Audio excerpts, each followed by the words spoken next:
오늘 함께 읽으신 본문은 이스라엘 백성들이 애굽의 노예에서 해방된 이후에 광야 40년을 다 보낸 그 끝자락에 있었던 한 사건 중에 하나입니다.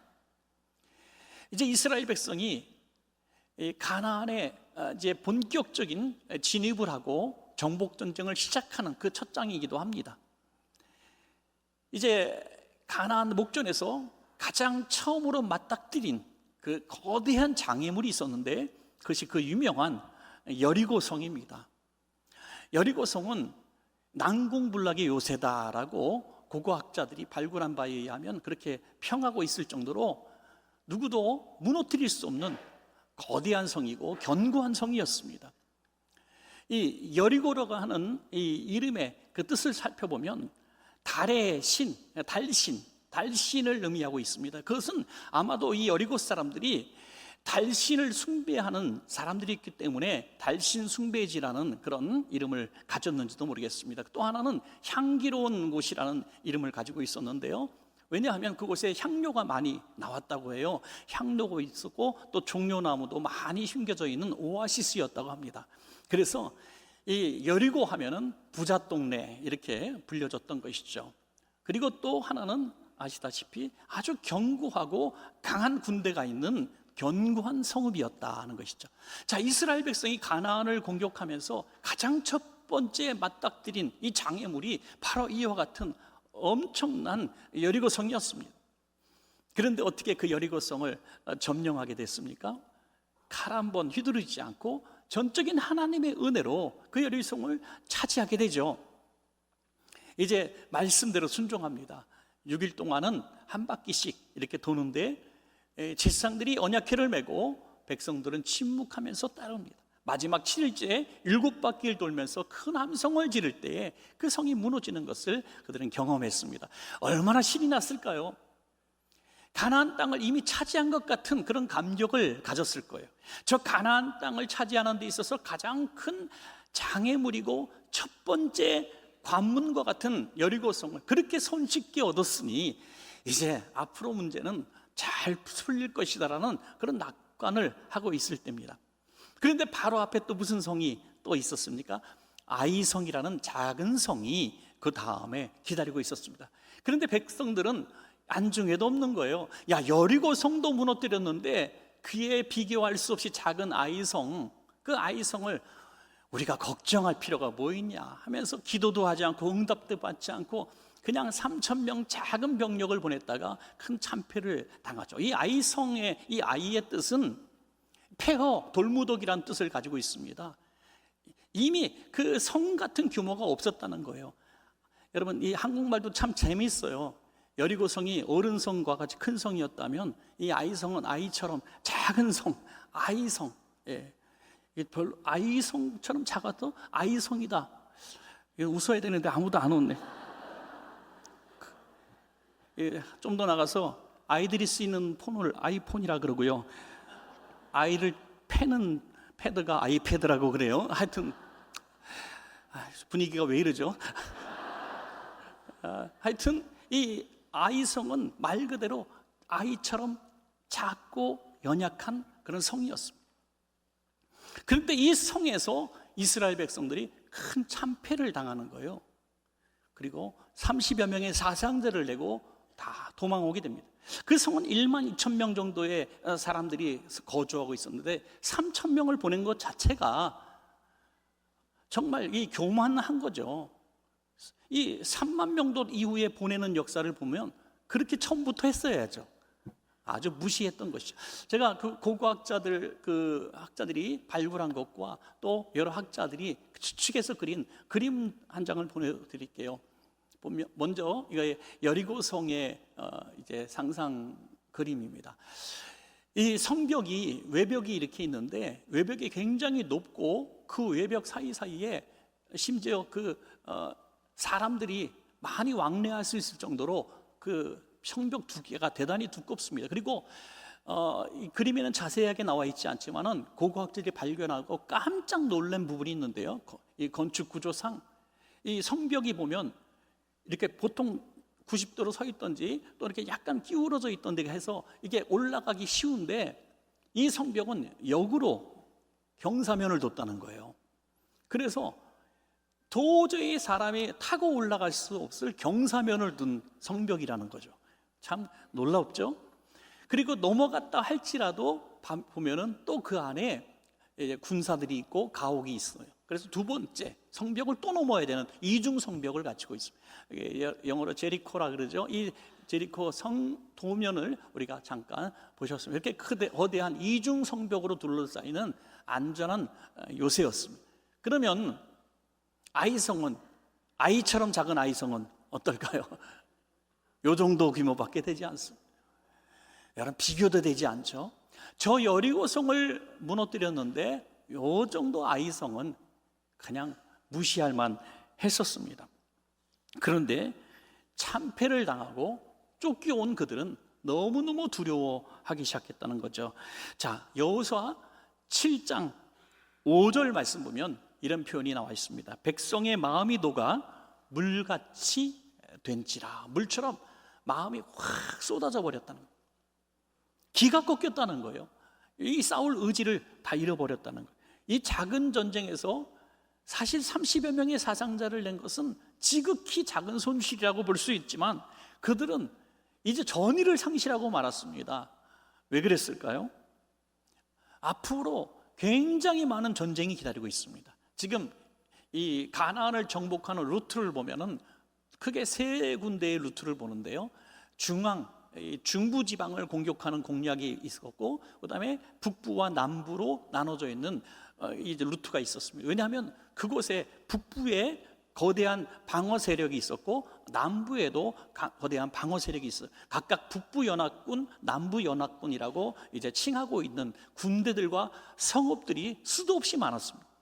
그것을 다 하나하나 점령해 나가는 엄청나게 길고 긴 전쟁을 해야 되는데 아이성에서 참패를 하니까 조롱거리가 되었다는 거예요. 온 가나안 사람들이 모이면 가십거리로 삽니다.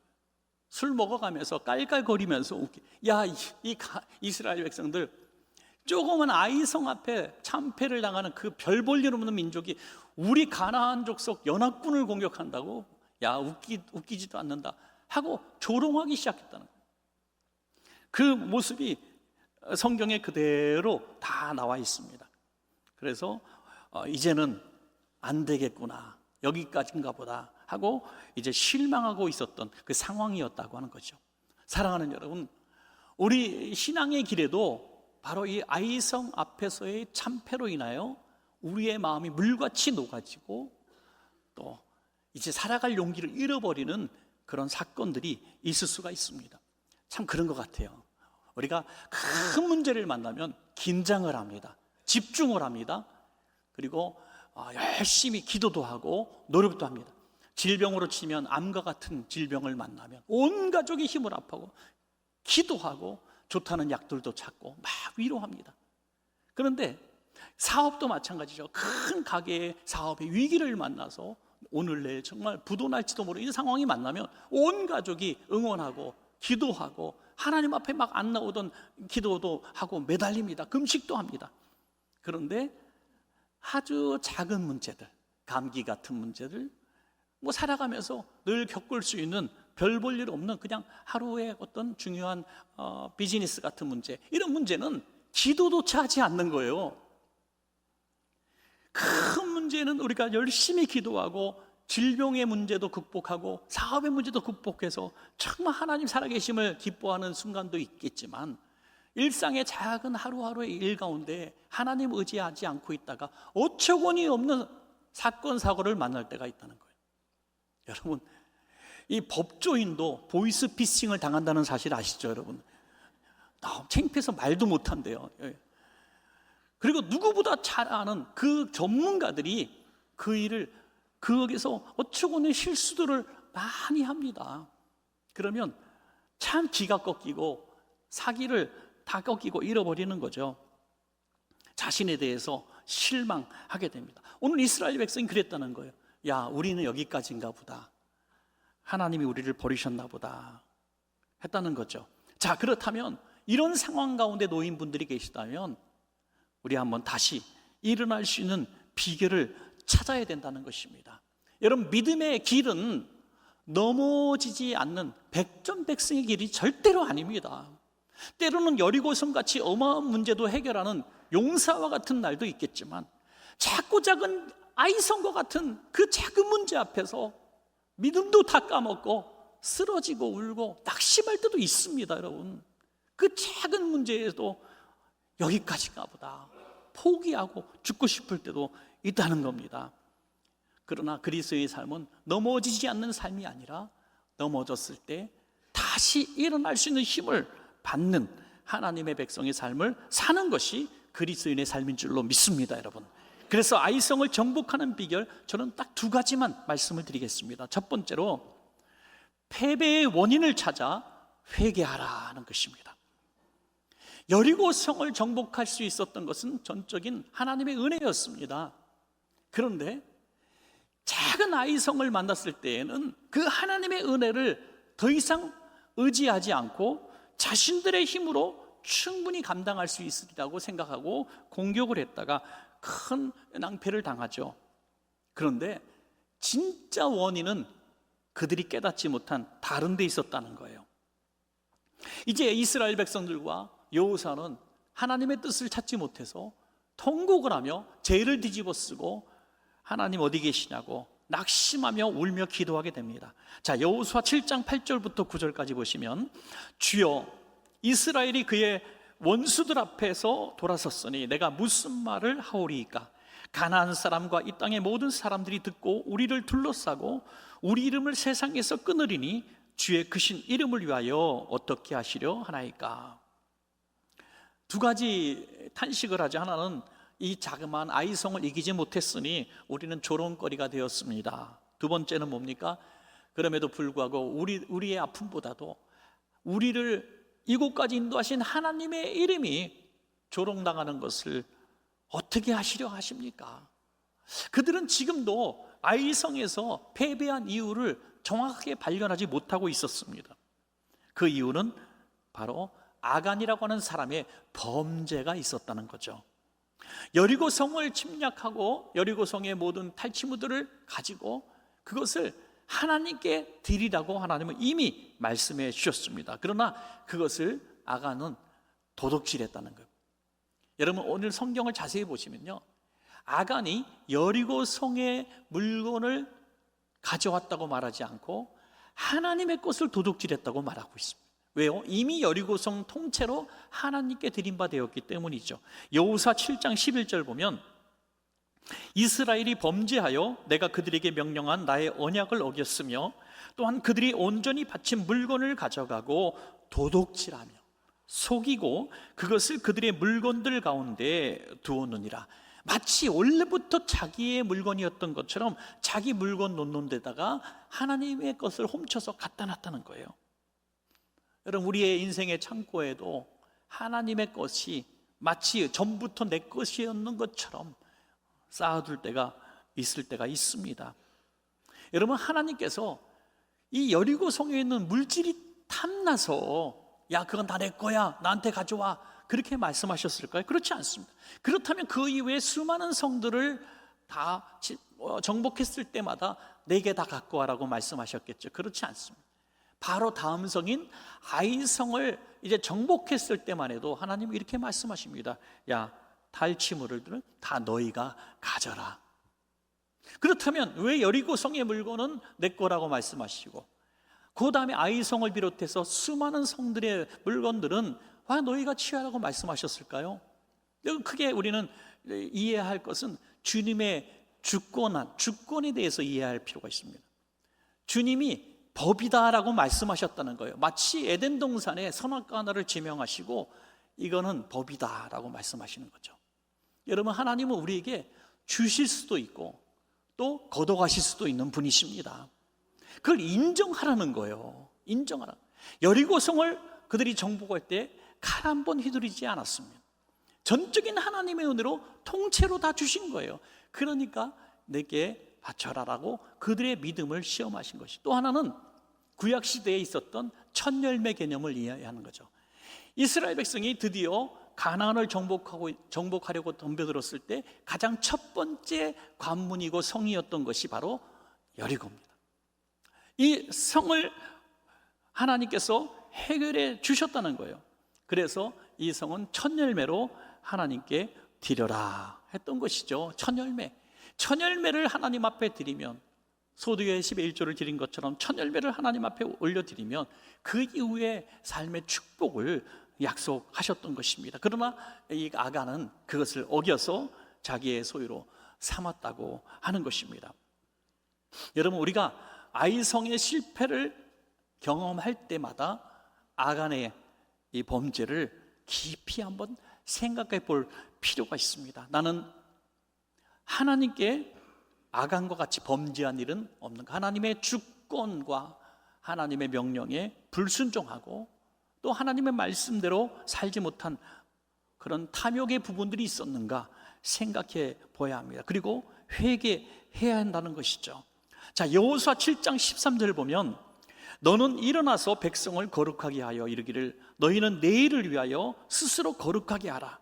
이스라엘의 하나님 여호와의 말씀에 이스라엘아 너희 가운데 온전히 바친 물건이 있나니 너희가 그 온전히 바친 물건을 너희 가운데서 제하기까지는 내 원수들 앞에 능히 맞서지 못하리라. 백성들은 이제 깨달았습니다.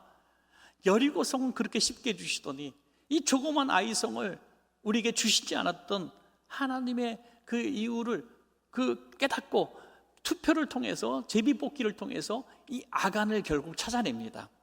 그리고 아간에게 이제 추궁을 하고 실토를 다 받고 이 아간과 그 가족들을 다 진멸합니다. 처단합니다. 회개의 기회를 잃어버린 것이죠. 아간이 좀 영적으로 깨어있는 사람 같았으면 아이성에서의 패배가 있었을 때 이건 내 죄 때문이 아닌가라고 깨달아야만 했습니다.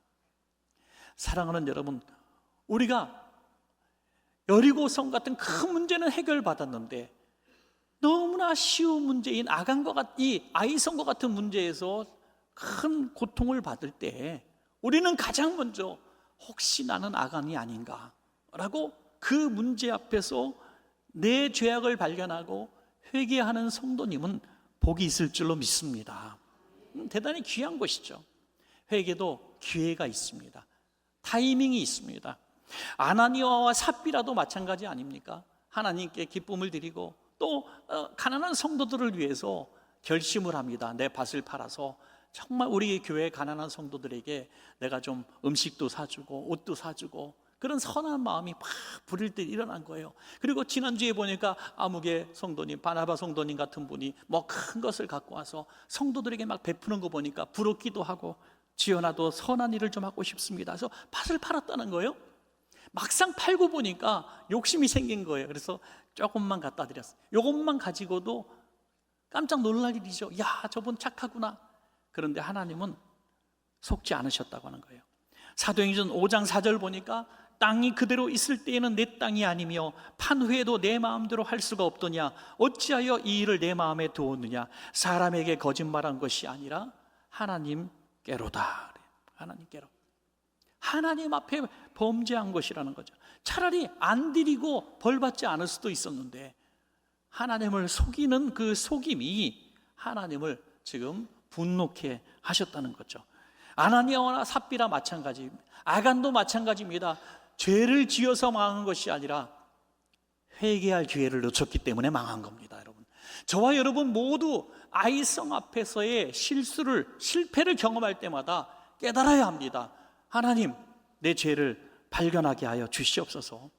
그리고 그 순간을 놓치지 않고 회개하기만 한다면 그 아이성은 다시 우리 것이 될 것입니다. 여러분, 아이성 같은 작은 실패와 고난 앞에서 누구도 원망하지 말고 자신을 돌아보고 죄악을 찾고 회개할 수 있다면 우리 귀한 성도님들, 이 아간과 같은 그런 실패가 아니라 우리 다시 일어나서 이 아이성을 점령하는 정복자가, 성공자가 될 줄로 믿습니다. 마지막 두 번째로 다시 일어나 말씀대로 순종하라. 다시 일어나 말씀대로 순종하라. 지금 이스라엘 백성이 망한 이유는 불순종 때문입니다. 불순종.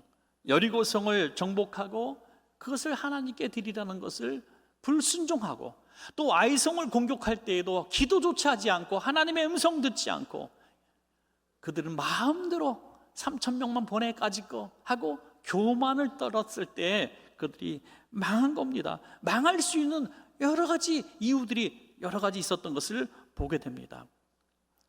여러분, 그러나 다시 일어나는 비결은 뭡니까? 이제 순종의 길로 들어서면 다시 일어날 수가 있다는 것입니다. 불순종으로 넘어졌다 할지라도 하나님은 순종할 때 다시 일으켜 세워주시는 것이죠. 여호와의 진노하심이 영원하지 않습니다. 우리의 인자하심이 영원한 줄로 믿습니다. 여러분, 우리 인생을 돌아보면 그렇지 않아요? 여리고성은요, 어차피 내 힘으로 안 되거든요. 내 힘으로 안 되니까 하나님 말씀 전적으로 내가 순종하겠습니다 하고 순종하는 거예요. 여러분, 이게 믿음이 좋아서 그런 게 아니라 그것밖에 방법이 없어서 그런 거예요. 그런데 아이성을 보니까 내가 할 수 있을 것 같거든요. 기도조차 하지 않고 하나님의 음성 듣지도 않고 그냥 혼자 하다가 이렇게 망한 것이죠. 사랑하는 여러분, 저는 우리 원천교회 성도님들이 정말 평안한 삶 살기를 원하고 어떤 사업을 하든지 무슨 일을 하든지 성공적으로 살아가기를 원합니다. 여러분, 정말 원합니다. 성도들이 잘 될 때 목사가 최고로 기쁜 거 아니겠어요? 너무 기쁩니다. 여러분, 그래서 꼭 말씀을 드리고 싶어요. 오늘 본문을 근거로 여리고성 같이 큰 문제 있을 땐 저는 걱정하지 않아요. 모두가 하나님 의지하더라고요. 왜? 하나님밖에 없으니까. 도와주세요, 목사님 기도해 주세요, 막 매달리고 결국 그 문제를 해결받더라고요. 그런데 아이성 같은 날마다 일어날 수 있는 작은 문제들 앞에서는 순종도 하지 않고 교만합니다. 자기 경험을 믿습니다. 꼭 이런 말을 해요. 목사님 걱정하지 마세요. 일은 제가 제일 잘하는 일이에요. 아이, 걱정하지 마세요. 전 지금까지 이거 30년 40년 이 일을 해온 사람입니다. 뭐 이런 거 가지고 염려하세요. 난 도와줄 사람도 많고요, 인맥도 많아요. 이런 말 절대로 하지 마시기를 주의 이름으로 이 어린 연사 간절히 부탁드립니다. 여러분, 왜요? 보이거든요. 그렇게 말할 순간 여러분 앞에 아이성이 있을 겁니다. 아이성의 패배가 있을 겁니다. 여리고성이든지 아이성이든지 그 앞에 설 때마다 이렇게 고백하십시오. 지금까지 다 하나님의 은혜였습니다. 하나님의 은혜였습니다. 그것도 하나님의 은혜고 이것도 하나님의 은혜입니다. 이렇게 고백할 때에 그 아이성도 손쉽게 넘어갈 수가 있는 것입니다. 여러분, 자, 여호서 8장 1절과 2절 보십니다. 여호와께서 여호사에게 이르시되 두려워하지 말라, 놀라지 말라, 군사를 다 거느리고 일어나 아이로 올라가라. 보라, 내가 아이 왕과 그의 백성과 그의 성읍과 그의 땅을 다 내 손에 넘겨 주었으니 너는 여리고와 그 왕에게 행한 것 같이 아이와 그 왕에게 행하되 오직 거기서 탈취한 물건과 가축은 어떻게 하라고요? 스스로 다 가지라. 너희 것이라는 거예요. 너는 아이성 뒤에 복병을 들지니라 하시니. 제가 조금만 읽었습니다마는 구체적인 전술 전략까지 다 자세하게 말씀하십니다. 먼저 두려워하지 마라. 두려워하지 마라. 이제 죄의 문제를 해결받았으니 이제는 내가 너를 도와주리라 한다는 거예요. 여러분, 어떤 실패에 어떤 고난을 당하고 어려움을 당했어도 그 문제의 원인을 발견하고 하나님, 저는 죄인입니다. 제가 교만했습니다. 제가 불순종했습니다. 모든 것이 하나님의 은혜였는데 내가 깨닫지 못했습니다라고 회개하고 주님 앞에 일어설 수 있다면 이제부터는 하나님이 일하시는 겁니다. 그러니까 두려움이 다 떠나가야 마땅합니다. 여러분, 마땅합니다. 여러분, 이 두려움을 물리친다는 것이 승리의 시작인 것입니다. 우리 자식들에게도, 여러분, 두려워하는 자식들에게도 그 두려움에 휩싸이지 말도록 희망과 믿음의 선포를 해주시는 부모님 되시기 바랍니다. 여러분, 엄마 아빠, 저는 이성적 가고 서울 근처에 있는 학교도 못 갈 것 같아요. 나 이제 뭐 학교 그만두고 뭐 어떻게 다른 길 찾아봐요. 뭐 이럴 수도 있어요. 엄마 아빠, 저는요 외모가 너무 이렇게 별로 좋지 않아서 정말 친구들한테 맨날 놀림당하고 학교 가기 싫고요, 너무 힘들어요. 건강이 좋지 않아서 엄마 아빠, 나는요 진짜 왜 친구들은 건강한데 나는 건강하지 못할까요? 나 어떻게 살아가죠? 이런 얘기들을 할 때 당연하게 여기지 말라는 거예요. 그리고 외부의 문제를 돌리지 말라는 거예요. 이 아이에게 이렇게 말하라는 거예요. 두려워하지 마. 두려워하지 마. 하나님이 내 편이시니 너는 반드시 성공할 거야. 너는 반드시 일어날 거야. 너는 반드시 건강할 거야. 너는 반드시 잘 될 거야. 이게 승리의 시작이라는 거예요. 승리의 시작. 하나님은 이렇게 믿음 가지고 선포하기를 기뻐하십니다. 그러면 그 다음에 무엇을 가르쳐 주시는가? 자세한 그의 인생길에 말씀을 주신다는 거예요. 하나하나 깨달음을 주신다는 거예요. 내 생각과 내 의지대로 그냥 공격할 때는 야 3,000명이면 돼. 그냥 쳐들어가면 돼. 문 열 수밖에 없을 거야. 이런 생각을 하다가 참패를 당하는 거죠. 하나님께서 주시는 자세한 그 음성을 듣고 전술대로 지금 순종을 합니다. 이제 앞에 주력 부대가 서 있고 뒤에 복병들을 또 따로 둡니다. 이제 병력을 10배로 늘립니다. 3만 명이 공격을 하는 거예요. 성 인구보다도 많은 병력을 가지고 갑니다. 교만은 다 내려놨습니다 이제. 그리고 앞에 백성들이 문 있으니까 전에도 우리가 문 열고 가니까 다 도망가더만. 그 백성들 아니야? 이거 조무래기들 아니야? 문 열고 나오니까 또 다 도망가는 척합니다. 그랬더니 이게 웬일입니까? 군인들 뿐이 아니라 싸움을 구경하러 아녀자들까지 다 나오는 거예요. 도망가는 거 구경하겠다고 성문 활짝 열어놓고 다 나오는. 그때 숨어있던 복병들이 성 안으로 들어가 성을 정복하고 말았던 것이죠. 하나님의 말씀대로 순종하니까 이 정복 전쟁이 너무 손쉽게 일어났던 것입니다. 여호수아 8장 17절에 아이와 베델의 이스라엘을 따라가지 아니한 자가 하나도 없으며 성문을 열어놓고 이스라엘을 추격하였더라. 아멘. 하나님의 방법대로 이렇게 쉽게 점령하니 이제 그들은 이렇게 고백하는 거죠. 여리고 성이든 아이 성이든 하나님 아니면 안 됩니다 하는 거죠. 사랑하는 여러분, 말씀을 맺겠습니다. 아이 성은 그들에게 큰 실패의 자리였고 이제 가나안의 목전에서 절망의 자리였습니다. 여러분, 우리가 살아오면서 수만 가지 문제들을 헤쳐오느라고 너무 고단하고 상처 있고 지쳐 있지 않습니까? 그러다가 작은 문제 한두 개 만나면 넘어지고 맙니다. 절망하고 포기하고 맙니다. 남들이 얘기해요. 야, 뭐 그거 가지고 뭐 그렇게 작은 문제 가지고 그렇게 상심하냐? 왜 이렇게 절망하냐? 그런데 그게 아니더라고요. 우리가 넘어지는 건 큰 문제에 넘어지는 게 아니라 작은 문제에 넘어져요. 오히려 큰 문제는 긴장하고 집중하고 생명을 걸어서 이 문제를 해결하더라고요.